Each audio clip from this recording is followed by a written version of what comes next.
तो हमारा ये बहुत सारे हमारे और हमारे दर्शकों के प्रश्न हैं गणपति उत्सव के रिलेटेड देखे गणपति जी की पूजा कैसे की जाए। डुबकी लगाई जहाँ डुबकी लगाई, और ये जो श्री विग्रह है, ये जो नीचे प्रभु विराजे हुए, ये श्री विग्रह मेरे हाथ में आया। तो इसका क्या महत्व? भगवान श्री गणेश का श्री विग्रह हमेशा 4 हाथ वाला ही है। सनातन और हम जैन हैं या हम स्वामीनारायण संप्रदाय में मानते हैं, या तो हम वैष्णव है, या तो हम शैव है, या तो हम बुद्धिस्ट है, ये कहना बहुत गलत बात है। महाराज जी गणपति तत्व क्या है? गणपति भगवान को हम प्रथम पूजनीय क्यों कहते हैं? जो शुद्धता का तत्व है वो है गणेश तत्व। नमस्कार दोस्तों, मैं धीरज चौधरी स्वागत करता हूँ आपका वी द ग्रुप चैनल। ये चैनल हम दोस्तों के द्वारा बनाई गई है। इस चैनल पे हम समय समय पर अलग अलग घटनाओं के ऊपर वीडियो बनाते हैं और अपलोड करते हैं। और हम आज जो वीडियो अपलोड करने जा रहे हैं और जो हम इंटरव्यू लेने जा रहे हैं वो महाराज जी का, श्री कृष्णप्रिय दास जी का इंटरव्यू लेने जा रहे हैं। ऐसे तो हम महाराज जी को हमने बहुत प्रयत्न किए कि हम उनका इंटरव्यू ले सके, लेकिन अभी तक हम आ रहे ऐसा भाग्य बने नहीं, और ऐसे हमको अनुमति मिली नहीं कि हमको उनका पॉडकास्ट या इंटरव्यू लेने को मिले। जबकि महाराज जी का बहुत सारे इंटरव्यू रिलीज हुए अलग अलग चैनल पे। तो आज हमको मौका मिला है और अभी गणपति उत्सव भी पास में है, तो हम चाहते हैं कि लोगों तक गणपति भगवान के बारे में, उनके पूजा पद्धति के बारे में लोग जान सके, और महाराज जी का गणपति मंदिर है उसके बारे में भी हम उनसे जानेंगे, जो आया हुआ है कड़ी थॉट रोड पे। तो हम स्वागत करते हैं हमारे वी द ग्रुप चैनल में श्री कृष्णप्रिय दास जी का। नमस्कार महाराज जी। जय श्री गणेश। महाराज जी गणपति उत्सव भी आ रहा है और हम आज अभी इस वक्त ये आपके मंदिर में, गणपति मंदिर में विराजमान है। तो हमारा ये बहुत सारे हमारे और हमारे दर्शकों के प्रश्न हैं गणपति उत्सव के रिलेटेड लेके, और बहुत सारी पूजा पद्धति भी लोग करते हैं।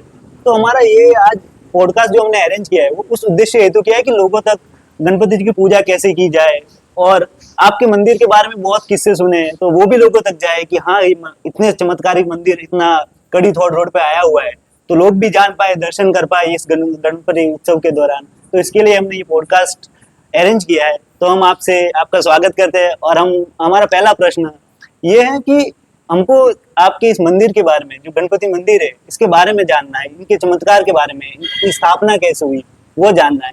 तो हमारा पहला प्रश्न यही रहेगा, और हम चाहते हैं कि आप हमको मंदिर के बारे में जानकारी सूचना दें। सही है। अब ये जो मंदिर है, धीरज, मैं धीरज कह के बुलाऊंगा तुम्हें, बहुत छोटे हो मुझसे। ये जो मंदिर है ये 2015 में ये मंदिर बना। मेरे इसके पहले जितने भी पॉडकास्ट आ गए उसके अंदर मैंने बताया हुआ है। कई सारे पॉडकास्ट आ गए, विष्णु सहस्त्रनाम के ऊपर आ गया, श्रीमद् भगवत गीता के ऊपर आ गया, चातुर्मास के बारे में आ गया, हिमालय के बारे में आ गया। प्रभु कृपा से लोगों ने बहुत पसंद की, अलग अलग चैनल वालों ने। अब आपके चैनल के ऊपर आप लोग गणपति जी के बारे में ले रहे हो। सभी चैनल्स के ऊपर जब जब मेरा ये हुआ तब मैंने खास ये बात बताई कि मैं जो कुछ हूँ वो गुरु कृपा से हूँ। कोई भी व्यक्ति जब गुरु मंत्रित होता है, माता पिता के पेट से जन्म लेना वो तो है ही, उनका तो योगदान बहुत ज्यादा होता है, लेकिन गुरु का योगदान किसी के भी जीवन में बहुत जबरदस्त होता है जब वो गुरु मंत्रित हो जाता है, और वो अतिशय आवश्यक चीज है किसी के भी जीवन में। मेरा सदनसीब ये रहा, माता पिता के आशीर्वाद से, प्रभु कृपा से, मेरे मंत्र गुरु जो है, जैसा मैंने पॉडकास्ट में भी बताया था कि दिल्ली में स्थित सुधांशु जी महाराज मेरे गुरु हैं, मंत्र गुरु है, उनसे मैंने मंत्र दीक्षा प्राप्त की। अच्छा। और मुझे शक्तिपात दीक्षा प्राप्त हुई हिमालय के केदार खंड में रहने वाले महाराज जी से। उनका नाम नहीं ले सकता मैं, नाम देना अलाउ नहीं है जिस परंपरा में मैं हूँ। गुरु का नाम नहीं लिया जाता क्योंकि गुरु किसी शिष्य के लिए पति के समान होता है। तो हमारी ये जो दशनामी परंपरा है उसके अंदर नहीं लिया जाता नाम। गुरु जी वर्तमान में उनका वर्ष चल रहा है 1738वां वर्ष। जनवरी महीना आता है अंग्रेजी कैलेंडर के मुताबिक, तो जब भी जनवरी महीना आता है उसके बाद मैं उनका नवीन वर्ष बता देता हूँ। जैसे पिछले वर्ष में बताता था 1737, अब 1738 बताता हूँ, क्योंकि गुरु को अमुक प्रश्न नहीं पूछे जा सकते कि गुरु जी एग्जैक्ट कौन से महीने में आपने मंत्र दीक्षा ली, एग्जैक्ट कौन सा महीना था, क्योंकि किसी भी शिष्य का और सन्यासी का सच्चा आयुष्य उसने जिस दिन गुरु मंत्र लिया, जिस दिन उसको सन्यास दीक्षा मिली, उस दिन से माना जाता है। तो गुरु जी का उसका पूर्व का आयुष्य कितना है मुझे नहीं मालूम, संसारी आयुष्य माता पिता के घर पे वो कितने साल रहे मुझे नहीं मालूम, लेकिन ये जो आयुष्य उनका भी चल रहा है हिमालय में, वो मतलब ये शब्द ऐसा प्रयोग करना पड़ रहा है मुझे इसलिए मैं बताऊंगा, जीवित है वो, अभी शरीर में है, जीवित शब्द गलत है, शरीर में है कहना सही रहेगा। मैं पहले भी बता चुका हूँ, वो अन्न का आहार नहीं लेते, वो सूर्य प्रकाश, जल तत्व और वायु तत्व पे उनका पूरा शरीर योग के बलबूते पर टिका हुआ है। दूसरी बात कैसी है कि पूरे शरीर के ऊपर कोई वस्त्र धारण नहीं करते, शरीर के ऊपर केवल भस्म धारण की हुई है, बड़ी बड़ी जटाएं। तो उनके साथ जब, उनके आश्रय में जब मैं आया, उसके बाद मुझे ध्यान सिखाया गया, 28 तरह की विद्याएं आपो आप उस शक्तिपात के साथ मेरे अंदर प्रवेश हुई। मेरे खुद की नहीं है कुछ भी कमाया हुआ, ये गुरु की मेहनत है जो मैं रेडीमेड फोकट का खा रहा हूँ, उनकी कृपा का है जो है वो मेरा अपना कमाया हुआ, इसके पीछे मेरी खुद की कोई मेहनत नहीं है। तो ध्यान अवस्था में वो वर्षों से मुझे हर बात बताते। तो ये जो मंदिर के बारे में आपने प्रश्न पूछा धीरज, वो यही है कि ये मंदिर, ये आश्रम, इसका गणपति मंदिर गणेश धाम आप लोग बोल रहे हो, बरोबर गणेश धाम ही है, लेकिन ये जगह का रियल नाम है नारायण वन। नारायण वन नाम है क्योंकि मैं नारायण की भक्ति में मेरा ज्यादा श्रद्धा है। वैसे हरि और हर एक ही है। यहाँ पे भगवान शिव भी विराजते थे, जो अभी मैं साबरमती में जहाँ मेरा घर है वहाँ पे प्रभु विराजते। यहाँ से गुरु जी की आज्ञा से उनको वहाँ पे ले जाया गया है। उनका नाम है मनोकामना सिद्धेश्वर कृष्ण प्रिय महादेव। और ये जो प्रभु विराजते हैं इनका नाम है मनोकामना सिद्धेश्वर गणपति भगवान, महागणपति भगवान। तो ये जो जगह है, ये जो जमीन है, ये जो मंदिर है, ये मेरे गुरु जी जो कि केदार खंड में विराजते हैं। अब तो वो आते ही नहीं, 1997-98 में वो आखिरी बार जमीन के ऊपर आए अपने मतलब मैदानी इलाकों में। अब तो वो बर्फीला इलाका छोड़ के आते नहीं है। मुझे नियमित रूप से ध्यान में दर्शन देते हैं। ध्यान अवस्था में मुझे जो प्रश्न होते मैं पूछता हूँ उसके उत्तर बताते हैं। कई सारे प्रश्नों का निराकरण होता है। ऐसा समझो कि मेरे जीवन का पूरा संचालन, इस मंदिर का पूरा संचालन, साबरमती में जो मेरा घर है, जो विष्णु प्रिय प्रभु विराजते हैं, उस जगह का संचालन पूरा, सारे सूत्र वहां से है, पूरा सूत्र संचालन वहीं पे है। मैं तो एक प्यादा हूँ, एक कठपुतली हूँ। तो ये मंदिर की जो स्थापना हुई वो 2015 में उनके संकेत से हुई। और ये जो प्रभु विराजते हैं, आपके प्रश्न में ये आ जाता है, इसलिए मेरा आपको उत्तर जरा लंबा होगा। नहीं, मैं आपको बता दूं कि ये जो श्री विग्रह है प्रभु का, नीचे के साइड आप जो देख रहे हो पाषाण का, 2015 में जब मंदिर की स्थापना हुई तो यहाँ पे 10 फुट के भगवान का श्री विग्रह था। लेकिन तब गुरु जी ने जो मुझे आज्ञा दी थी उस मुताबिक प्लास्टर ऑफ पेरिस की में भगवान के मूर्ति यानी कि श्री विग्रह हमने स्थापित किया था। एक मन में सवाल होता है ना अपने को कि भाई पाषाण का यानी कि मार्बल कहो जो भी कहो, ऐसा श्री विग्रह कब प्रभु का हमको पूजा करने को मिलेगा। तो मैंने उस वक्त गुरु जी को पूछा था कि गुरु जी आपने जो कहा उस अनुसार हमने गणपति भगवान की स्थापना की। नाम भी उनका कान में कहना पड़ता है स्थापना करने के बाद, जैसे बच्चों का नामकरण होता है वैसे नामकरण की विधि करवाई जाती है। कान में नाम बताना पड़ता है कि आज से भगवान की है श्री विग्रह, इस नाम से जाना जाएगा। तो उनका नाम मनोकामना सिद्धेश्वर गणपति भगवान रखा गया। तो मैंने गुरु जी को प्रश्न पूछा था कि पाषाण के प्रभु कब विराजेंगे यहाँ। तो उनके वो खड़ी बोली बोलते हैं।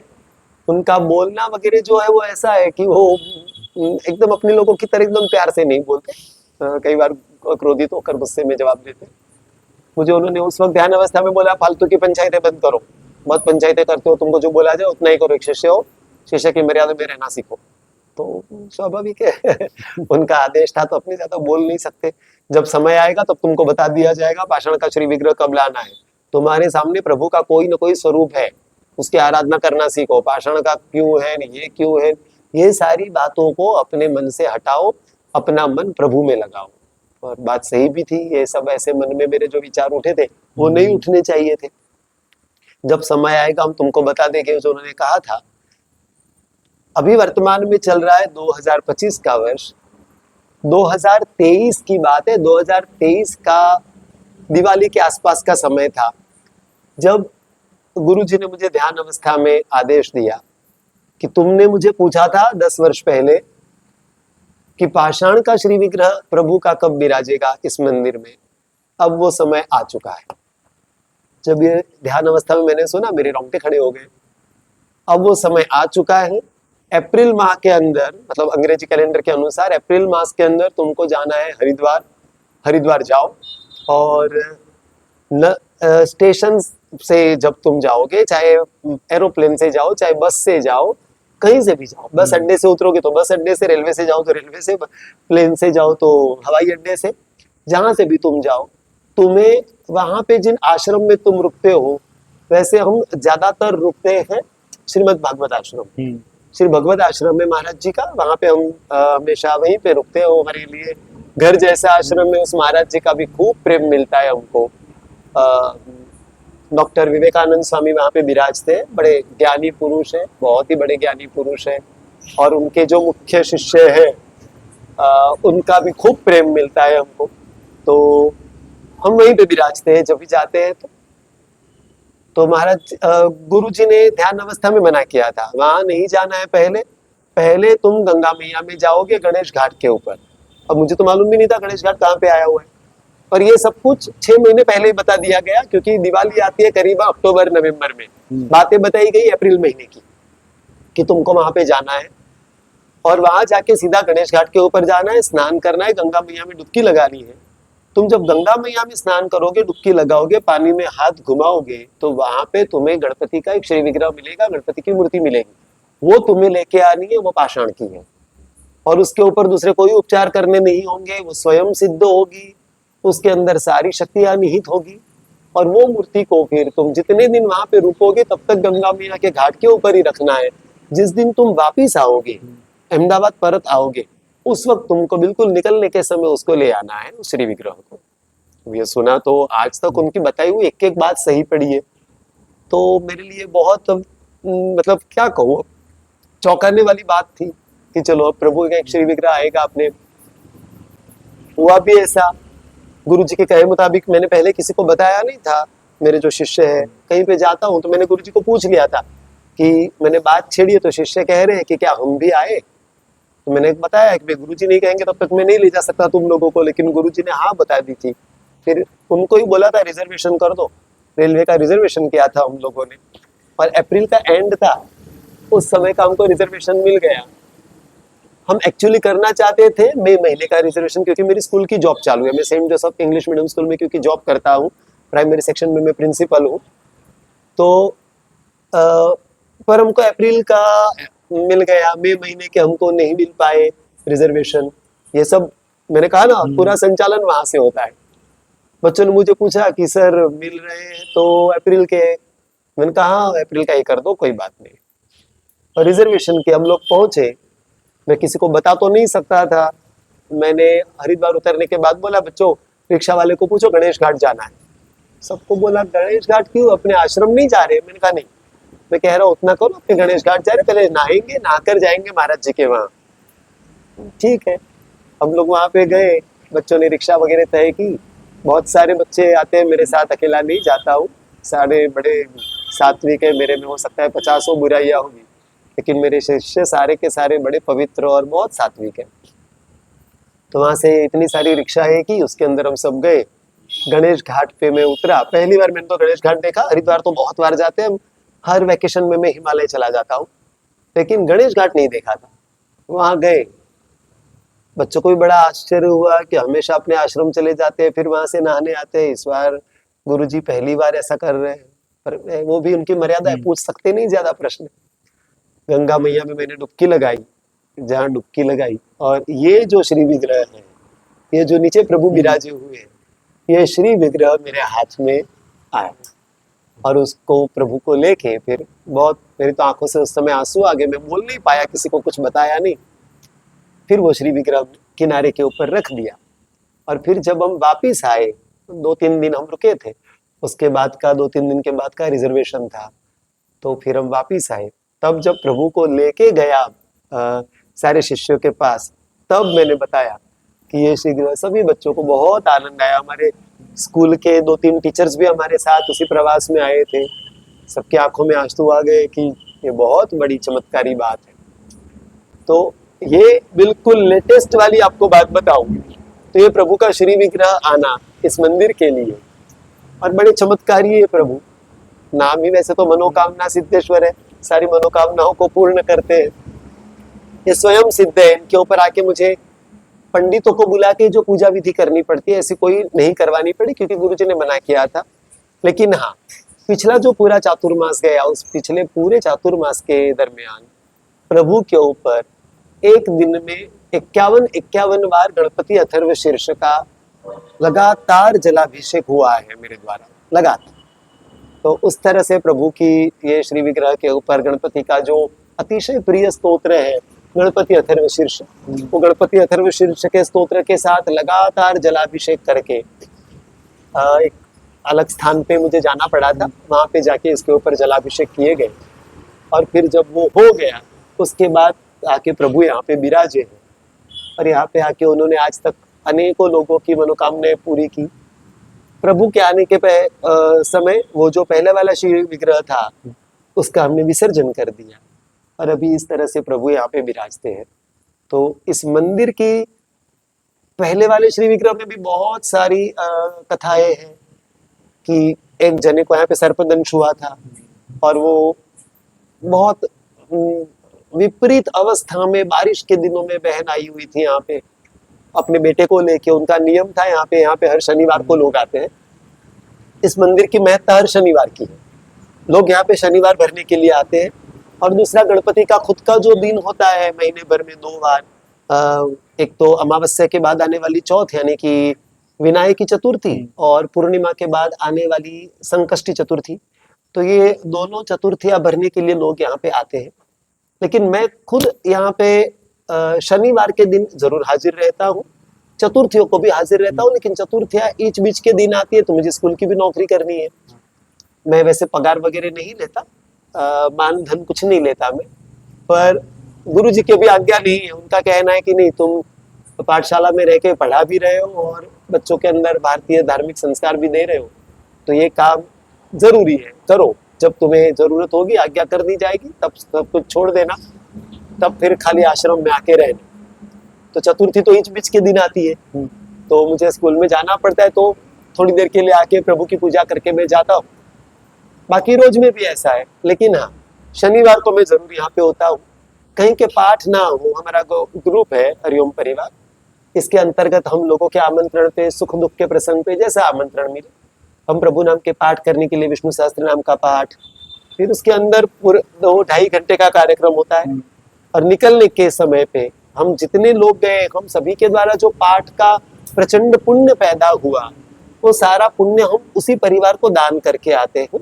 ऐसा 2.5 घंटे का, 3 घंटे का एक कार्यक्रम होता है। हम सुंदरकांड का भी पाठ करने के लिए जाते हैं, किसी का आमंत्रण आए तो।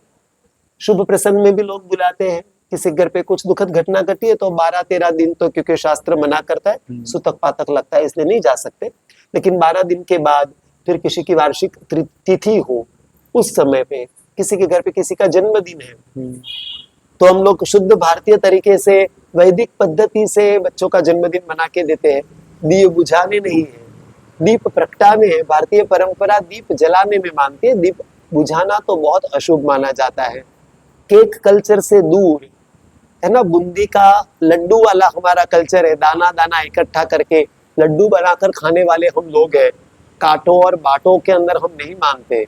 हमारी भारतीय संस्कृति ये मानती है, एक दाना दाना जोड़ के रहने वाली संस्कृति है हमारी, दिए बुझाने की हमारी संस्कृति नहीं है।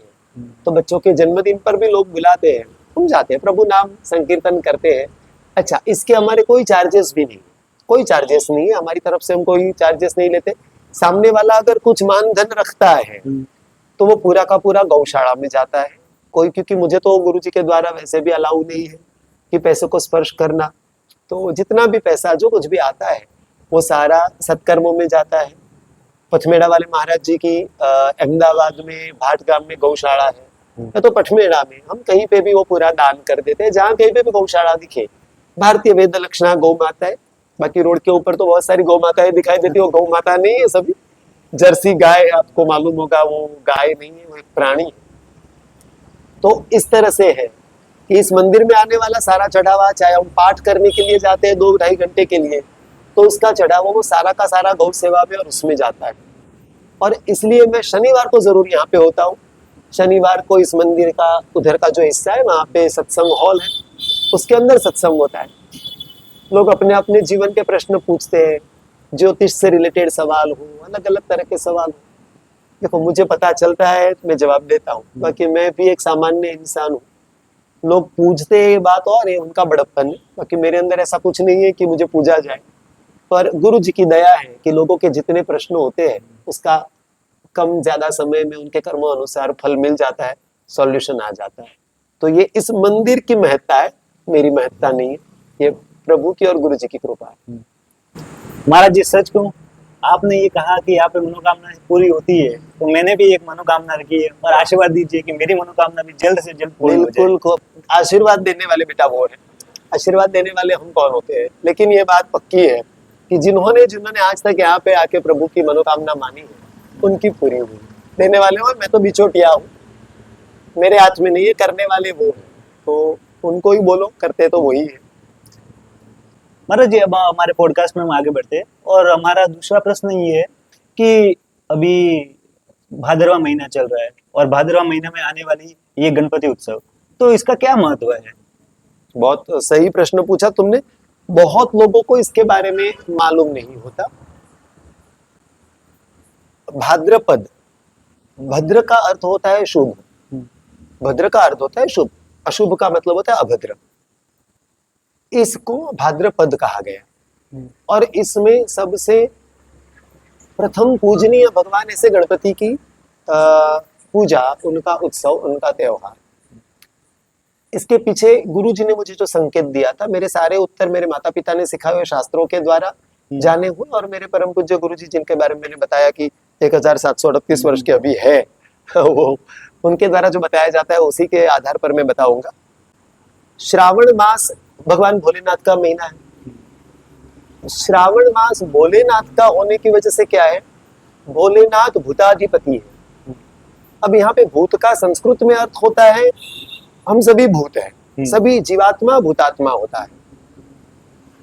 लेकिन वैसे भी हम जानते हैं कि शिव जी भूत प्रेत के देवता है, मतलब भूत प्रेत बहुत सहजता से उनकी शरण में चले जाते हैं, कोई विष्णु की शरण में जाने की हिम्मत नहीं करता। भोले बाबा ने सभी को अपने पास आश्रय दिया हुआ है। श्रावण मास में कैसा होता है कि वर्षा ऋतु होती है। दूसरी बात ये है कि कई सारे ऐसे तत्व, अंतरिक्ष के अंदर के ऐसे तत्व जो है कि जो हानिकारक, अपने आप में हानिकारक नहीं है, लेकिन मनुष्य समाज ने उनको हानिकारक समझ लिया है। भूत प्रेत ब्रह्म राक्षस, ये जो सब कुछ होते हैं, इनका थोड़ा सा प्रभाव बढ़ता है। तो सुन के तुमको शायद बड़ा आश्चर्य होगा कि अच्छा, मतलब श्रावण मास डरने जैसा माह है।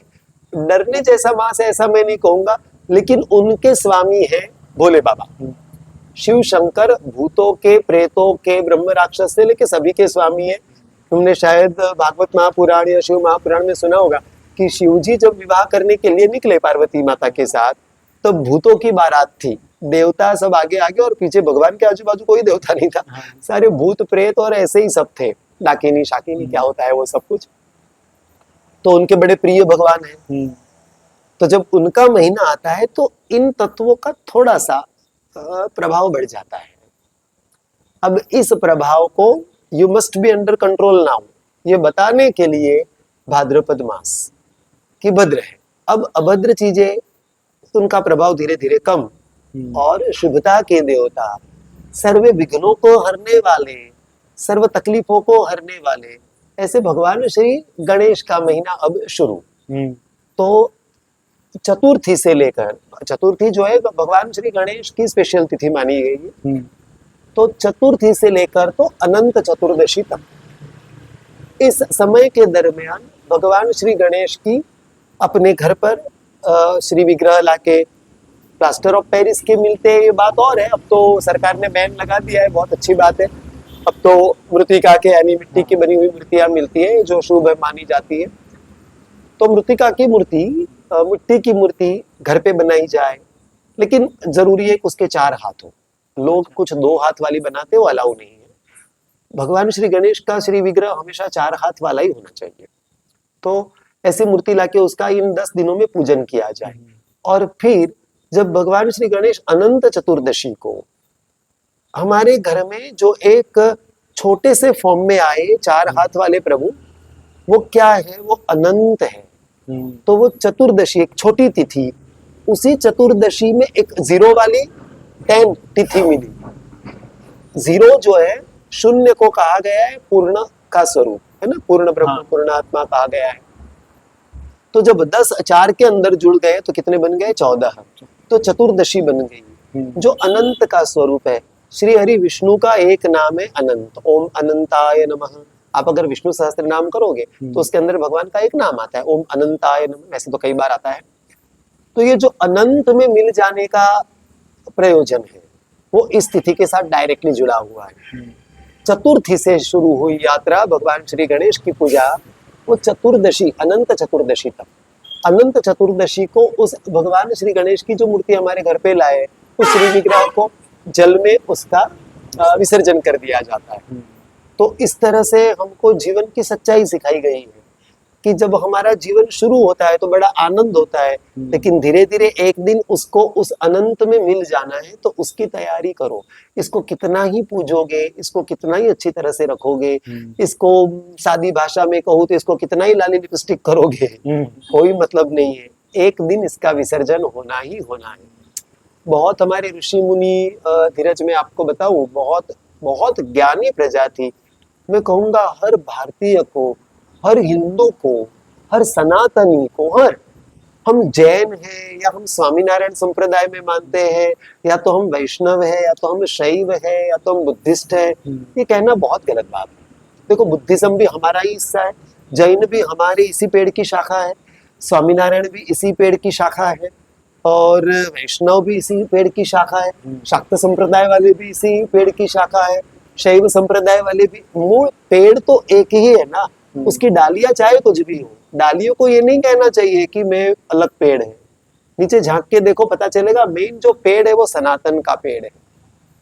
तो हमारी बहुत बड़ा सौभाग्य है कि हम सनातन धर्म में हमने जन्म लिया है, और ये धर्म हमें उत्सव के द्वारा भी यही सिखाता है कि एक दिन तुमको उस अनंत की यात्रा करनी है, भूलो मत, तुम जहां से आए हो वहां पे जाना है। शिवरात्रि भी यही सिखाती है, इस जीव को शिव से मिलना है एक दिन, उसकी तैयारी करो। जीव का शिव से मिलन की यात्रा है। अब इसमें जीव अहंकारी बन जाता है, जीव को खास करके मनुष्य जीवन में, बाकी जीवन में भी होता है ये सब कुछ, लेकिन बाकी जीवन में बुद्धि का लेवल बहुत कम होता है। आध्यात्मिक प्रगति बाकी जीवनों में नहीं हो सकती। मनुष्य जीवन एक ऐसा है जिसमें इंसान अपने सिर के ऊपर अंकुश लिए हुए किसी को पसंद करता है, जिसको अपने कहेंगे गुरु। गुरु का काम है अंकुश लेके बैठे। मैं मेरे पीछे पॉडकास्ट में भी बताया था, सच्चा स्वजन वही है, सच्चे गुरु वही है, सच्चा प्रियजन वही है, सच्चे रिश्तेदार वही है जो हमें हमारी गलतियां बताए। हमारी गलती अगर कोई बताता ही नहीं, हम अहंकारी हो रहे हैं, चाहे हम लोभी हो रहे हैं, चाहे हम क्रोधी हो रहे हैं, और हमको हमारा प्रिय व्यक्ति बताया ही नहीं तू गलत कर रहा है, तो फिर कोई मतलब नहीं। और अगर मानो उसके ऊपर पर्दा डालता है, तो ऐसा प्रिय व्यक्ति, ऐसा कुटुंबी जन, ऐसा स्नेही जन, फिर तो कोई दुश्मन की जरूरत ही नहीं है भाई। मैं ऐसा मानता हूँ, फिर एक्स्ट्रा दुश्मन की जरूरत नहीं है। यही सबसे बड़े दुश्मन है अपने, जो हमको हमारी गलतियों के बावजूद सुधारने का प्रयत्न नहीं करते, हमारी गलतियों की तरफ उंगली निर्देश नहीं करते, हमें हमारी गलतियां नहीं बताते। तो इससे बड़ा तो दुश्मन क्या होगा। तो हमारा हर एक त्योहार, ये बात बहुत गलत है धीरज, कि आजकल हर एक त्योहार जो है वो नाचने गाने का त्योहार बन चुका है। हम सनातनियों हमारे त्योहारों की हालत खराब करके रख दी है। नवरात्रि क्या नाच गान में बीती जा रही है, गणेशोत्सव क्या बड़े बड़े डीजे बजाकर नाचा गाना जा रहा है। हर एक त्योहार के पीछे आप देखो, जबकि वो कहीं ना कहीं आत्मज्ञान, आत्मनिरीक्षण करने का त्योहार है, कि भगवान श्री गणेश को अगर भगवान को विसर्जित किया जा रहा है तो एक दिन ये पंच महाभूत से बना हुआ शरीर भी, इसको भी घर वाले इसी तरह से जाके विसर्जित कराएंगे। दूसरे दिन से बड़ा घर में खाली खाली लगता है जब भगवान श्री गणेश को ले जाया जाता है उसके दूसरे दिन से। लेकिन लोग सीखते नहीं है, बहुत दुख की बात है, लोग सीखते नहीं है कि हमारे बगैर पे जीवन चलेगा, हमारी इतनी महत्ता नहीं, हमारा इतना इम्पोर्टेंस नहीं है कि हमारे बगैर दुनिया रह जाएगी। ये सीखने की जरूरत है कि कोई किसी के बगैर नहीं रह जाने वाला, जितना अधिक हो अपना भला कर लो। अध्यात्म के क्षेत्र में हमारे गुरुजी कहते हैं बाकी के जीवन के क्षेत्र में स्वार्थी मत बनो, अध्यात्म में स्वार्थी बनो। बाकी के लोग क्या करते हैं क्या कहते हैं सब कुछ छोड़ दो, निंदा होगी, बहुत निंदा होगी, लेकिन तुम अपना कल्याण कर लो, ये मौका फिर से नहीं मिलने वाला। 84 लाख, सोचो गिनती करने के लिए बैठे तो पता चलेगा 84 लाख कब होगे। एक सेकंड में हम 1 2 3 4 ऐसा गिनेंगे तो 84 लाख सेकंड, यानी करीब करीब एक दिन में होती है 86,400 सेकंड या 84,600 सेकंड होती है। एक सेकंड में एक बार बोलेंगे तो भी 1 लाख नहीं हो पाते पूरे। तो ये अगर हम बहुत स्पीड में बोले तो मानो एक दिन में हमने 1 लाख की गिनती की, खाना पीना हंसना बोलना रोना धोना सोना सब कुछ छोड़ के, नहाना सब कुछ छोड़ के अगर हम गिनती करने बैठ जाते हैं तो एक दिन में हम ज्यादा से ज्यादा 1 लाख तक की गिनती कर सकते हैं। तो 84 लाख गिनने में 84 दिन चले जाएंगे, यानी करीबन 3 महीने लग गए। सोचो, तो ये तो गिनती तो है नहीं, तो पूरा जन्म बिताना है। तो अक्खे के अक्खे ऐसे 84 लाख जन्म लेके ये मनुष्य अवतार मिला है, और इसमें हम हरकतें क्या कर रहे हैं? इसने ऐसा किया, उसने वैसा किया, इसका बोला हुआ बुरा लग गया, इसने मेरा अपमान किया, ये मेरा मान बढ़ाता है, ये बड़ा अच्छा है, ये मेरा अपमान करता है, ये बड़ा बुरा है। हम अपने अंदर झांक के देखने को तैयार नहीं है। हमारा कोई भी उत्सव धीरज ऐसा नहीं है जो मैं आत्मज्ञान ना देता हूँ। मुझे भी ये सब ज्ञान नहीं था, झूठ नहीं बोलूंगा, गुरु जी की कृपा है। मैं ऐसा मानता हूँ गुरु बहुत कठोर होने चाहिए। गलती चला ले, हमें हमारी गलतियों के बारे में ना टोके। तो जैसा मैंने अभी कहा, वो स्वजन स्वजन नहीं है और वो गुरु गुरु नहीं है। गुरु का काम चापलूसी करना है ही नहीं, चाहे कितना ही श्रीमंत शिष्य हो, चाहे कितना ही गरीब तवंगर हो। शिष्य का गलती की तरफ का प्रयाण बंद करने वाला ही गुरु है। तो मुझे खुद को भी गुरु जी के द्वारा परमिशन है गुरु मंत्र देने की। तो जो कोई भी मेरे पास गुरु मंत्र लेने के लिए आता है, अभी तो गुरु जी ने चातुर्मास में बंद करवाया है, लेकिन मैं पहले ये कहता हूँ कि भाई देखो, तुम संसारी जीव हो, तुम आ रहे हो सही, तुम्हारी बड़ी इच्छा हो रही है लोगों का सुन के, यहाँ वहां सुन के जीवन में गुरु होना चाहिए, गुरु मंत्र लेने आए हो, लेकिन देखो मुझे कहीं पे भी कुछ गलत दिखेगा तो मैं बहुत भयंकर कठोर तरीके से डांटता हूँ। फिर वहां पे मैं नहीं सोचूंगा कि तुम्हारी पत्नी बाजू में बैठी है, तुम्हारे माँ बाप बैठे हैं, तुम्हारा क्या लेवल है, क्या स्टेटस है। एक गुरु को ऑल राइट्स रिजर्व्ड होते हैं, ऐसा हमारे गुरु जी कहते हैं, और मैं मेरे शिष्यों के साथ इसी तरह से पेश आता हूँ, ऑल राइट्स रिजर्व्ड। फिर मेरे कई शिष्य बहुत ऊंची ऊंची पोस्ट पे, आजकल ये एआई चल रहा है, बड़े बड़े एआई इंजीनियर्स हैं, लाखों की पगार कमाते हैं। बहुत सारे मेरे शिष्य डॉक्टर्स हैं, इंजीनियर्स हैं, चार्टर्ड अकाउंटेंट्स ढेरों में है, बहुत ब्रिलियंट प्रजा है। लेकिन उनकी नम्रता आप देखोगे तो आप चौंक जाओगे। इतने ऊंचे लेवल पर पहुंचकर वो, उनके जो जीवन साथी आए हैं, जीवन में विवाह करते हैं, तो उनके जो, अगर मेरे शिष्य हैं तो उनकी पत्नियां, या मेरी शिष्या है तो उनके पति, सभी बड़ी नम्रता से, भारत में है, विदेशों में, हर जगह पे, तो बड़ी नम्रता से जो कहा जाए वो मान लेते हैं कि गुरु को पूछे बगैर जीवन में कुछ कर नहीं सकते। छोटी छोटी बातें भी वो पूछ के करते हैं। तो आपका जो प्रश्न था, मुझे मालूम है जवाब थोड़ा सा व्यापक हो गया, लेकिन ये बताना जरूरी था। लोगों को ये मालूम नहीं होता कि हमारा कोई भी त्योहार हो, गणपति चतुर्थी से लेकर तो अनंत चतुर्दशी तक ये पहुंचा हुआ त्योहार हमें अनंत की तरफ ले जाता है। उस अनंत में हमारे अंदर बैठे जो षड रिपु, रिपु का अर्थ होता है दुश्मन, षड का मतलब होता है 6, जो 6 दुश्मन हमारे अंदर बैठे हुए हैं, काम क्रोध लोभ मोह मद और मत्सर, इन 6 के ऊपर परमात्मा की हाजिरी में विजय पाने का और फिर अनंत की तरफ प्रयाण कर जाने का ये त्योहार है। जो बुराइयां मैंने बताई कि श्रावण मास में ऐसे तत्व बढ़ जाते हैं, बाकी के भूत प्रेत है कि नहीं हम उस चर्चा में ना पड़े, लेकिन हमारे अंदर ही कई बुराइयां हैं, कई सारे भूत प्रेत से भी खराब तत्व पड़े हुए हैं, इनकी अधिकता मानो बढ़ चुकी हो। तो गणेश चतुर्थी से अनंत चतुर्दशी तक आने वाले इस त्योहार के दरमियान उसका निरसन करो और अनंत की तरफ चले जाओ। अनंत जो कि भगवान श्री हरि विष्णु का नाम है, विष्णु का त्योहार है, उस दिन विष्णु का पूजन किया जाता है। शुरुआत हुई गणपति से और अंत हुआ श्री हरि विष्णु पे। हमारी भारतीय परंपरा में जितनी भी पूजा पद्धति है, जितनी भी पूजा है, जितने भी देवी देवताओं की, वो सारी आखिर में ले जाती है श्री हरि विष्णु की तरफ। तो ऐसे इसकी महत्ता है, बड़ा ही पवित्र और बहुत कुछ देकर जाने वाला ये त्योहार है, सामान्य त्योहार नहीं है। गणेश चतुर्थी का दूसरा ही दिन आप सोचो, जस्ट दूसरा दिन जो है वो है ऋषि पंचमी। ऋषि पंचमी के दिन कंदमूल खाए जाते थे, हरी सब्जियों का पूर्णतया त्याग किया जाता है। चातुर्मास के अंतर्गत आने वाला है दूसरा महीना। इस पहले महीना जो गया श्रावण मास, उस श्रावण मास में सब्जियों को छोड़ दिया जाता है, हर किसी को छोड़नी चाहिए। श्रावण मास में सब्जियों को छोड़ दिया जाता है 1 महीने के लिए। अभी ये जो भाद्रपद मास शुरू हुआ, भाद्रपद में दही का त्याग किया जाता है, भाद्रपद महीने में दही नहीं खाया जाना चाहिए। तो ऐसे ही हमारे शास्त्रों में हमारे ऋषि महर्षियों ने एक व्यवस्था बनाई हुई है आरोग्य की दृष्टि से भी।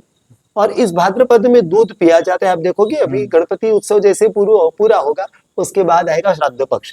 श्राद्ध पक्ष में श्राद्ध किया जाता है तो खीर बनाई जाती है, तो वो दूध पिया जाता है। पित्त प्रकृति बढ़ती है, पित्त को शांत करने के लिए शक्कर, आजकल शक्कर डालते हैं, वैसे शक्कर नहीं डालनी चाहिए, मिश्री डालनी चाहिए। मिश्री डाला हुआ मीठा दूध, जिसको क्षीर पाक कहते हैं, वो हम अपने पूर्वजों के लिए ऊपर रखते हैं। 12 बजे के बाद ही उनको भोग लगता है, और 12 बजे के बाद छत के ऊपर जाके अपने पूर्वजों को उसका भोग लगाकर बाद में नीचे आकर अपने जो बना हुआ है वो अन्न खाना चाहिए। बहुत ही साइंटिफिक है हमारा धर्म, बहुत गर्व होना चाहिए अपने हिंदू सनातन धर्म के ऊपर। और ये सब फालतू के विवादों से दूर रहना चाहिए। हम वैष्णव हैं, ना हम जैन हैं, ना हम शैव हैं, ना हम स्वामीनारायण हैं। ऐसे एक बंधन में बन जाओगे तो कभी भी पूर्णता को प्राप्त नहीं करोगे, क्योंकि वो बंधन वाला सीमित ज्ञान ही मिलेगा, पूर्ण ज्ञान की तरफ नहीं जा पाओगे। सनातन धर्म बहुत व्यापकता सिखाता है, तो हर त्योहार जो है वो व्यापकता सिखाता है। इस त्योहार का अंत भी व्यापकता की तरफ होता है, अनंत की तरफ। तो ऐसा ये गणेश उत्सव है। तो इसको मैं ऐसा मानता हूँ, हर किसी को खूब हर्षोल्लास के साथ मनाना चाहिए, लेकिन वो हर्षोल्लास नाच गान करके या डीजे बजा के नहीं। जितनी ज्यादा हो, एक कोना पकड़ लो, हमारे गुरुजी ऐसा कहते हैं, कोना पकड़ लो, अपना आसन लगाओ और जितना अधिक हो हरि नाम का जाप करो। परमात्मा के चरणों में प्रार्थना भी यही करो कि प्रभु बहुत बुराइयां भरी है, जीवन में ऐसा सदगुरु भेज देना, या तो मेरे स्वजनों को ऐसा बनाओ कि वो मेरी बुराइयां मुझे बताए। जितनी बुराइयां पता चलेगी, हमारी अपने आप अंदर की दृष्टि बढ़ेगी कि मेरे अंदर ये बुराई है, मुझे इसको हटाना है। मृत्यु हो जाए, अंत हो जाए, उसके पहले अनंत को प्राप्त करना है, उसका ये त्योहार है। तो बड़ा ही सात्विक, बड़ा ही पवित्र, बड़ा शुभ त्योहार है। महाराज जी, जब मैं आया तो मुझे बूंदी के लड्डू के साथ साथ भजिए पकोड़े का प्रसाद दिया गया।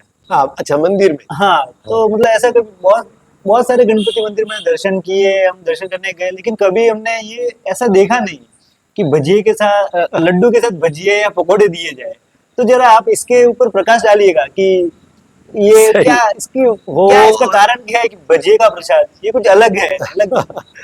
उसके पीछे वजह ये है, सबसे पहले तो मुझे तुम्हारा आभार व्यक्त करना चाहिए था। तुम आए, मैं तुम्हें बताना भी, मतलब इस पॉडकास्ट में शुरुआत में ही मुझे बोलना चाहिए था, मैं भूल गया कि तुम आए इतने दूर से यहाँ पे दर्शन करने के लिए। तुमने अभी कहा कि जैसे तुमने भी कोई मनोकामना रखी है, प्रभु कृपा से जल्दी पूरी हो। इतने दूर से आए, यहाँ पे सामने रोड होने की वजह से ट्रैफिक ये सब कुछ रहता है यहाँ पे हमेशा। तुमने बहुत बार प्रयत्न किए मिलने के और पॉडकास्ट करने के लिए, लेकिन मेरी अलग अलग जगह पे व्यस्तता की वजह से मैं नहीं मिल पाया। मुझे भी बड़ा बुरा लग रहा था मेरे शिष्य के द्वारा जब मुझे बात बताई जाती थी कि आपसे मिलना चाहते हैं वो, पर वो मना करना मुझे भी बड़ा संकोच होता है, लेकिन क्या करें, अलग अलग कोई न कोई साधना चल रही होती है। दूसरा, मैं रहता भले ऐसे संसारियों के बीच में हूँ, लेकिन मेरे सारे सूत्र, रस्सियाँ ऐसा समझो गुरु जी के हाथ में। तो मुझे दिन भर ऐसा उनका डर लगा रहता है कि कहीं कोई क्रिया ऐसी नहीं होनी चाहिए कि रात को मैं 2 बजे नहाकर ध्यान करने के लिए बैठूं। मैं रोज रात में दिन में 5 बार स्नान करता हूँ। पहला स्नान होता है मेरा रात को 2 बजे, और फिर स्नान वगैरह होकर ब्रह्म मुहूर्त में मैं बैठ जाता हूँ ध्यान करने के लिए सुबह तक, 6 बजे, 5:30, 6 बजे तक का। उसमें मुझे परम पूज्य गुरु जी के दर्शन होते हैं ध्यान अवस्था में। तो उसमें गुरु जी मेरे से कुछ गलती हुई हो तो लेफ्ट राइट ले लेते हैं मेरी। तो मुझे उस पल का बड़ा डर लगा रहता है कि कहीं कोई अपराध ना हो जाए ऐसा। तो उन्होंने मुझे जो साधनाएं दी है, आए दिन कोई ना कोई साधना चलती रहती है। जब ये चातुर्मास है, इस चातुर्मास के अंतर्गत उन्होंने मुझे साधना दी है कि तुम्हें पूरे 100 दिन बचे थे चातुर्मास पूरा होने के। वैसे तो 120 दिन होते हैं क्योंकि हर महीने के 30 दिन, 4 महीने के 120 दिन हुए, लेकिन करीबन 100 दिन जब बचे थे चातुर्मास के, तब गुरु जी ने मुझे विष्णु सहस्त्र नाम 1200 करने का आदेश किया हुआ है कि तुम्हें 1200 विष्णु सहस्त्र नाम करने ही करने हैं। अच्छा, मेरे बाकी के जो पाठ वगैरह चलते हैं जो वर्षों से मैं करता हूँ, मेरी ध्यान धारणा पूजा मौन ये सब कुछ रहता है दिन भर का, इन सबके साथ इसके लिए अलग से समय देना है।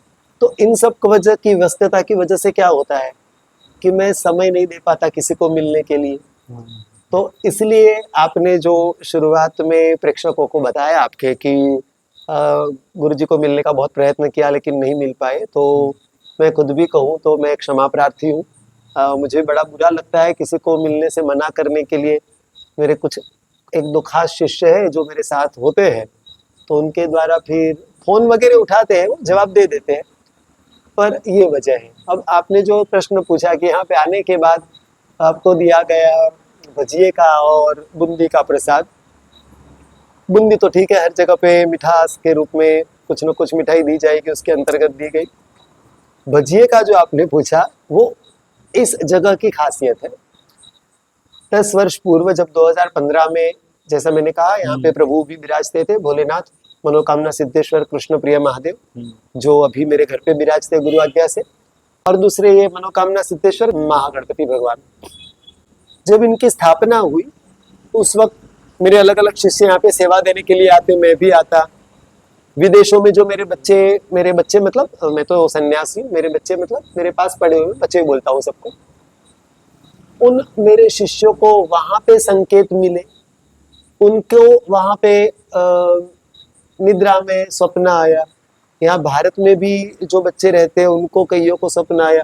मुझे खुद को स्वप्न में संकेत मिला कि जब तुम वहां जाओ, तुम हम इसको पहले जमीन कहते थे, तब इसका नाम नारायण वन नहीं रखा था शुरू में, बाद में गुरु जी की आज्ञा से इसका नाम नारायण वन रखा, तो हम जमीन बोलते थे। तो जब तुम जमीन पर जाओगे तो एक काम करना कि मेरे लिए पकोड़े लेके आना, मेरे लिए भजिए लेके आना, और प्रभु का श्री विग्रह दिखाई देता और बस ऐसा सुनाई देता स्वप्न अवस्था में। विदेश में जो बच्चे रहते हैं उस वक्त उनके भी मेरे पर फोन आए कि गुरु जी आप वो जो जमीन ली है वहां पे आप जाते हो सही? मैंने कहा बेटा वो तो जाना ही पड़ता है, वहां तो जाना ही, गुरु जी ने दी हुई जमीन है। तो सर अगर आपको हर्ज ना हो तो आज आप जाओगे तो वहां पे जाते समय पकोड़े लेके जाना ना, खाली प्याज लहसुन वाले मत ले जाना, मतलब उसके अंदर प्याज लहसुन पड़ा हो ऐसा, लेकिन पकोड़े लेके जाना। जब ये बातें सुनी तो आई वॉज शॉक्ड, मुझे बहुत आश्चर्य हुआ कि ये लोग मुझे ऐसा क्यों कह रहे हैं। फिर मैंने कहा तुमने मतलब मुझे पकोड़े ले जाने के लिए क्यों कहा? क्योंकि मुझे तो सपना आया ही था। एक दिन हम रविवार को सब मिलके यहाँ पे आ रहे थे, उस दिन की है जो स्पेशल बात बता रहा हूँ, एक पर्टिकुलर दिन की है।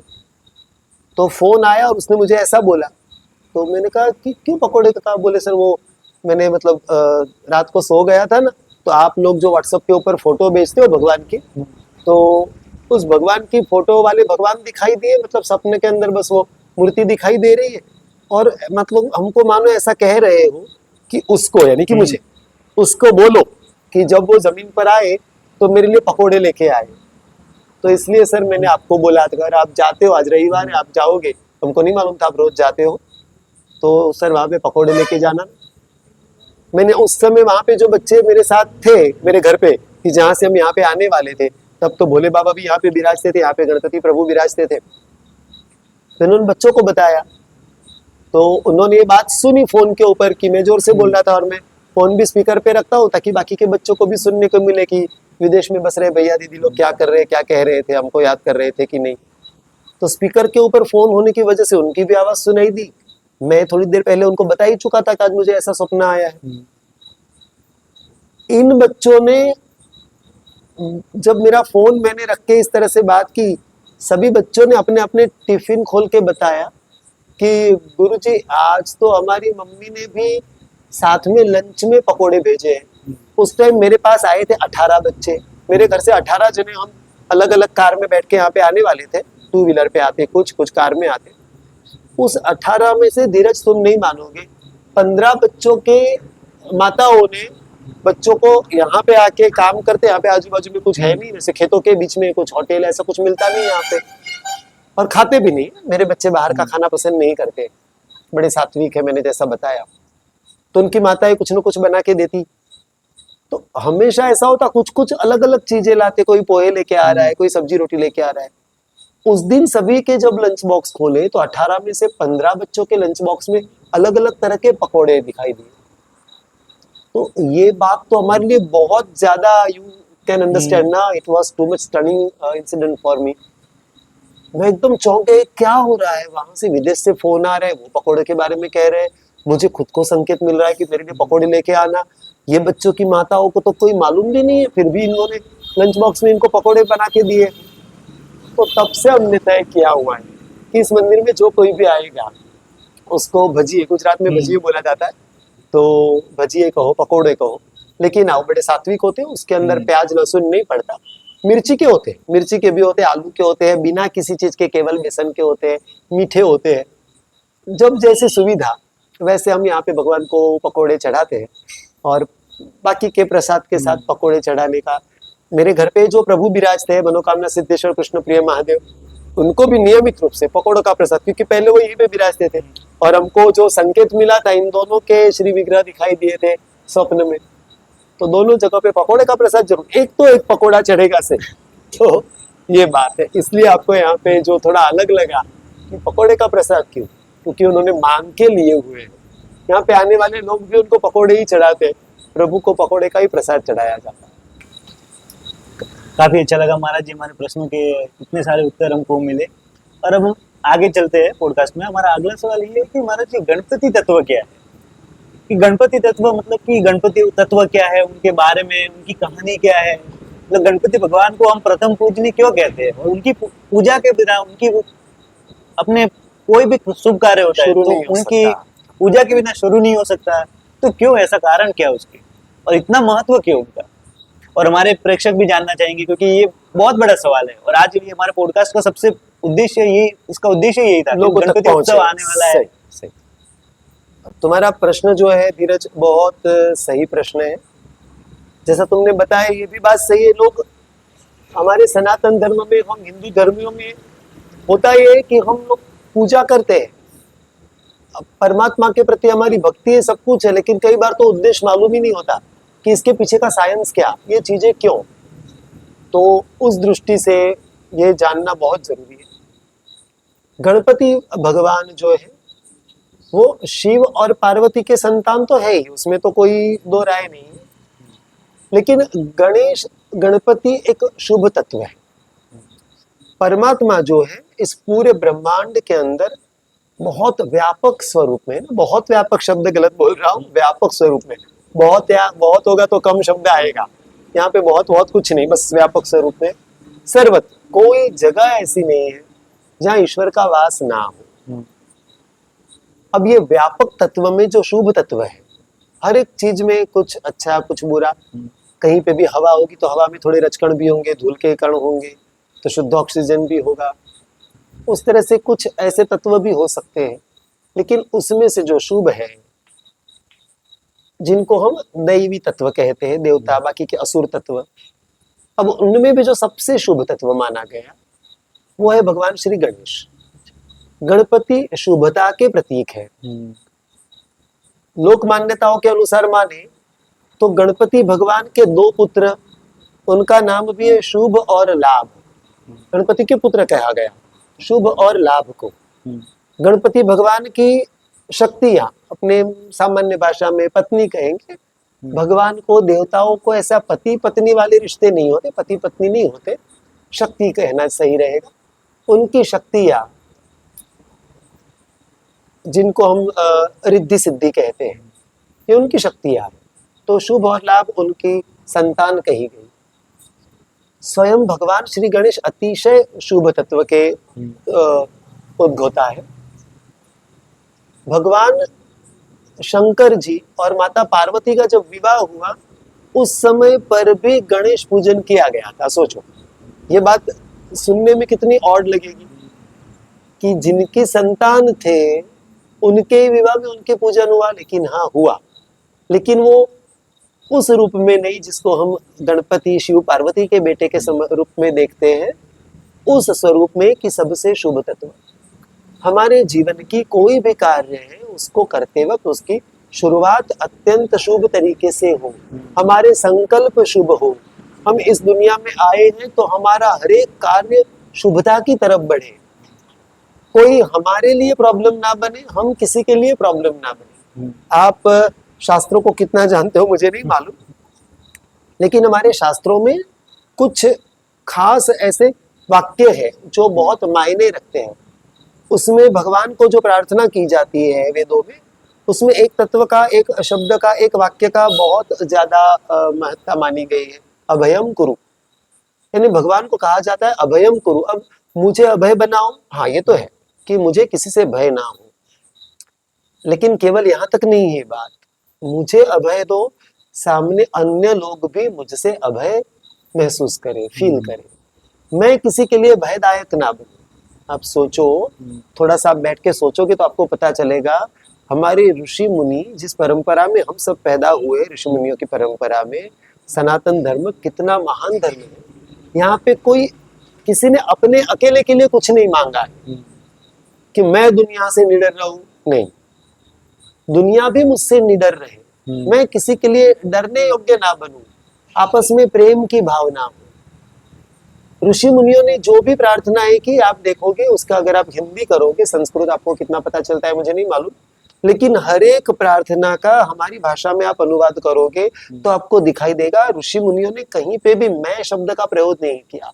सब जगह पे हम भगवान की प्रार्थना करें, हमारा उद्धार हो, हमारे जीवन में समृद्धि आए, हमारा जीवन सुखीपन पे, हम लोगों को मदद रूप बने, हम किसी के लिए हिंसाचार ना करें, हमारा कल्याण हो। कहीं पे ऋषि ने ऐसा नहीं कहा मेरा कल्याण हो, मतलब स्वार्थ की वृत्ति नहीं है, भक्ति में स्वार्थी कि प्रभु मैं सब कुछ छोड़ के तेरी शरण में आऊं, लेकिन मेरे साथ औरों को भी लाऊं। तो थोड़ा गहन विचार करोगे तो आपको पता चलेगा कि बहुत बड़ी बात है, कहीं पे भी मैं नहीं, सब कुछ हम के लिए हो। और जहाँ गलतियां हैं वहां पे प्रभु मेरी गलती है, मैं गलती करता हूँ, और जहाँ माफी मांगने वहां पे फिर से हमसे गलतियां होती है, प्रभु हमको क्षमा करो। तो इतने महान धर्म की हर चीज बड़ी महान है, तो उसमें ये शुरुआत जो की गई, गणेश पूजन से शुरुआत हो, वो इस शुभ तत्व को बताने के लिए। अभयम कुरु अगर शुभ है कि मैं पूजा करने के लिए बैठूं तो मुझे कोई किसी का भय ना हो, मेरी पूजा अच्छी तरह से पूर्ण हो, मेरी पूजा में कोई विघ्न ना आए, उसी तरह से मेरी ये क्रिया, मेरी ये पूजा, मैं इसकी गारंटी देता हूँ, इंग्लिश शब्द वापरूंगा मैं इसकी गारंटी देता हूँ कि मेरी इस पूजा से, मेरी इस साधना से जो भी शक्तियां प्राप्त होगी वो किसी के लिए, लोगों के लिए भी अभयम होगी, वो शुभ ही होगी। तो आप समझो इसको, इसको घूट घूट के देखोगे तो आपको पता चलेगा कि जो शुभता का तत्व है वो है गणेश तत्व। तो इनकी साधना आराधना, महाराष्ट्र में आप जाओगे तो महाराष्ट्र में इनके 8 बड़े स्थानक है, 8 स्थान है जिनको अष्टविनायक कहा जाता है। मयूरेश्वर, बल्लाळेश्वर, जिन जिन जगह पे इनकी पीठ है, गणेश पीठ, उन जगह के अनुसार उनके नाम पड़े हैं और बड़ी सिद्ध है। सभी के सभी 8 के 8 स्वयंभू है महाराष्ट्र में। और जिन लोगों को, बाकी भारत देश के बाकी के लोगों को जिनको मालूम है, हम जैसे 4 धाम की यात्रा करते हैं, इस तरह से लोग महाराष्ट्र में इस अष्टविनायक की यात्रा करने के लिए जाते हैं। लगातार अगर ये यात्रा करो तो 2-3 दिन में पूरी हो जाती है और बहुत ही अच्छी जगह है, सभी की सभी जगह प्रभु के अलग अलग श्री विग्रह है। इस मंदिर में भी आप आगे देखोगे तो अलग अलग जगह पे उस आठों भगवान के, गणपति के आठों स्वरूप के आपने देखे होंगे।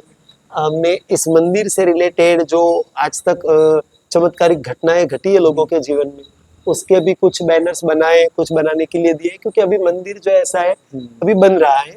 जब 2015 में ये जगह हमने ली थी तब गुरुजी की आज्ञा नहीं थी, पक्का सीमेंट कंक्रीट का बनाने की अनुमति उनके द्वारा नहीं थी, और उनकी अनुमति के बिना मैंने बताया मैं कुछ नहीं करता मेरे जीवन में। तो अभी इस वर्ष उनकी अनुमति मिली थी 2023 में, जब प्रभु आने वाले थे, भगवान का पाषाण का श्री विग्रह आने वाला था, उस समय हमको अनुमति मिली थी गुरुजी के द्वारा। और तब से फिर ये, उसके बाद फिर ऐसा है, मैं पैसा लेता नहीं किसी का, तो वो भी सब सोचना पड़ता है कि वो पैसों की व्यवस्था हो तो बना पाऊंगा। तो उस तरह से लोगों ने भी अनुदान दिया कि महाराज जी आपको कहाँ दे रहे हैं, आपको लेने की मनाही, हम तो मंदिर को दे रहे हैं, हम तो अच्छे काम में दे रहे हैं। तो कई लोगों ने, मेरे शिष्यों ने, इन सभी ने अनुदान दिया, और उसके बलबूते पे ये हॉल, ये रसोई, ये मंदिर, ये पक्का ढांचा सब उसी के बलबूते पे बना। लेकिन अभी बहुत कुछ काम बाकी है और इसको आगे बढ़ाना है। प्रभु की कृपा हुई, लोग आए यहाँ पे, लोगों को ज्यादा से ज्यादा अपने जीवन सुधारने के और उसके मौके मिले। हम भी चाहेंगे कि लोग अच्छे मार्गों पर चले, लोगों के जीवन की तकलीफें कम हो प्रभु की कृपा से, जैसे कई लोगों की हुई है। तो इस विस्तार को, इस परिसर को बड़ा करना है, लेकिन कुछ मर्यादा है जिस वजह से मैं नहीं कर सकता हूँ। समय समय पे उनकी इच्छा होगी तब अपने आप होगा। लेकिन लोगों में बहुत प्रचलन होता जा रहा है धीरे धीरे इस मंदिर के प्रति। अब आने वालों की संख्या, वो सब कुछ काफी बढ़ रहा है। लोग एक दूसरे को बताते हैं कि आपका मोबाइल के ऊपर क्या होता है, इंस्टाग्राम, ये वो, इसके ऊपर भी लोग काफी प्रचार करते हैं। तो मतलब मैं भी देखता हूँ उसके ऊपर, कोई मुझे बताते हैं महाराज जी देखो हमने ये रखा, गुरुजी हमने देखो ये रखा। खाओ खिलाओ करके एक कंपनी है, फूड प्रोडक्ट बनाती है, उन्होंने भी, उसका जो मालिक है उनका भी यहाँ पे मतलब मनोकामना पूरी हुई। कंपनी बनाने से रिलेटेड उसकी मनोकामना थी, खाओ खिलाओ। तो उनके भी रेडी टू ईट आइटम्स होती है, फलाहारी भी होती है और रेगुलर भी होती है, ऐसी कई सारी बातें हैं। तो वो व्यक्ति बहुत मानते हैं इस प्रभु को, क्योंकि जब से इनकी कृपा मिली तो उनका धंधा रोजगार जोरदार चल पड़ा। वो भी यहाँ पे आए दिन, ये जो मतलब ये जो आपने बूंदी का प्रसाद खाया ना, वो बूंदी का प्रसाद एक्चुअली उनकी तरफ से ही होता है। उन्होंने परमानेंट इस मंदिर को बूंदी का प्रसाद मेरी तरफ से, ऐसा उस खाओ खिलाओ कंपनी के जो मालिक है उनके द्वारा ही यहाँ पे प्रायोजित किया गया। पर ये बात है कि मैं फिर से मेन बात के ऊपर आ जाऊंगा। गणेश तत्व ये बड़ा शुभ तत्व है, सबका शुभ हो, मेरा भी शुभ हो। पहले मेरा हो नहीं, सबका शुभ हो तो उसके अंदर अपने आप मेरा शुभ समाया हुआ ही है। इन 10 दिनों में चतुर्थी से लेकर तो अनंत चतुर्दशी तक भाद्रपद मास में हम प्रभु की आराधना करते हैं गणपति की, ये तो ठीक है। पर इसके अलावा भी गणपति सदैव पूजनीय है। भगवान के अलग अलग बहुत सारे स्तोत्र हैं, उनमें से यहाँ पे क्योंकि अभी आप पॉडकास्ट ले रहे हो इसलिए वो बंद करवाया दिया गया है स्तोत्र। बाकी यहाँ पे लगातार वो स्तोत्र चलता रहता है जब तक भगवान जागते हैं, फिर भगवान को जब शयन करते हैं फिर वो बंद कर दिया जाता है। यहाँ पे लगातार भगवान को अतिशय प्रिय ऐसा गणपति अथर्वशीर्ष का पाठ लगातार स्पीकर के ऊपर बजाया जाता है। तो गणेश तत्व ये है जो सबसे शुभ है, जो सबका कल्याणकारी है, जो रिद्धि सिद्धि को देने वाला है, जो शुभ और लाभ लाने वाला है जीवन में, वो तत्व यानी गणेश तत्व। और बहुत स्वाभाविक है, इसकी तो शुरुआत ही होगी ना, शुरुआत से इंसान ये सब चीजें चाहता है अपने जीवन में। और कई दैत्यों का भगवान श्री गणेश ने नाश किया, और आपको सुन के आपने सुना है कि नहीं मुझे नहीं मालूम, गणपति ने जिन दैत्यों का नाश किया उन सारे दैत्यों के नाम हमारे षडरिपु से रिलेटेड है। लोभासुर, क्रोधासुर, ममासुर, ये सभी असुर। क्रोध नाम का असुर, ममासुर जिसको मम बहुत है, बहुत मैं और मेरा मेरा लोभ है, मोह है, तो ये असुर हुआ। तो ऐसे असुरों का भगवान श्री गणेश ने नाश किया हुआ है। तो मैं आपके द्वारा आपके प्रेक्षकों को भी इस पॉडकास्ट के द्वारा जरूर कहना चाहूंगा, आपके घर पे आप गणपति लाते हो, बिल्कुल लाओ, बहुत अच्छी बात है। इन दिनों में खूब पूजा आराधना करो, लेकिन केवल इन दिनों तक ना रह जाइए। ये वर्ष भर, जीवन भर ये चलता रहे। और आपके अंदर ये जो असुर बैठे हैं, सभी के अंदर बैठे, इसमें बुरा मानने की जरूरत नहीं, इसको स्वीकार कर लेना ही सबसे बड़ा उपाय है। रोगी जब ये स्वीकार कर लेता है कि मैं रोगी हूं, फिर उसका उपाय करना, उपचार करना आसान हो जाता है। लेकिन रोगी माने ही नहीं कि मेरे अंदर ये है, तब तो फिर उसको तो भगवान भी कुछ नहीं कर सकता। मैं ऐसा मानता हूँ, इन शब्दों को मैं सही में इसी अर्थ में कह रहा हूँ, भगवान भी कुछ नहीं कर सकता। पहले हाथ सरेंडर करके मान लेना जरूरी है कि मेरे में बहुत बुराइयां हैं, और ये नम्रता तो आनी चाहिए। भाई भगवान के सामने क्या अहंकार, तो प्रभु के सामने हम जाए, प्रभु की आराधना करें, तो ये भाव होना ही चाहिए, प्रभु मेरे अंदर बहुत बुराई है, मैं बड़ा गंदा हूँ, और मेरे ऐसे गंदे को भी आपने स्वीकार किया, आपके मंदिर में प्रवेश करने दिया, इस जबान से आपका नाम ले पाता हूँ, ये बुद्धि दी, बस ऐसी बुद्धि प्रभु हमेशा देना, ये कृपा हमेशा बरसाते रहना। भगवान के पास फिर कुछ मांगने की जरूरत नहीं, वो अंतर्यामी है, हमारी हर इच्छा वैसे ही वो पूरी करते हैं। तो परमात्मा और गुरु, इनके चरणों में तो जाके केवल अपने आप को सरेंडर करना होता है, वहां कुछ मांगा जाए इसके मैं तो इसका अनुमोदन नहीं करता। तो ये है गणेश तत्व, जो पूर्णतया शुभता से भरा हुआ है। और आपको भी मैं कहूंगा, हो सके तो जीवन में एक बार जरूर अष्टविनायक की यात्रा कीजिए, बहुत पवित्र जगह है, बड़ी प्यारी जगह है, 2-3 दिन लगेंगे।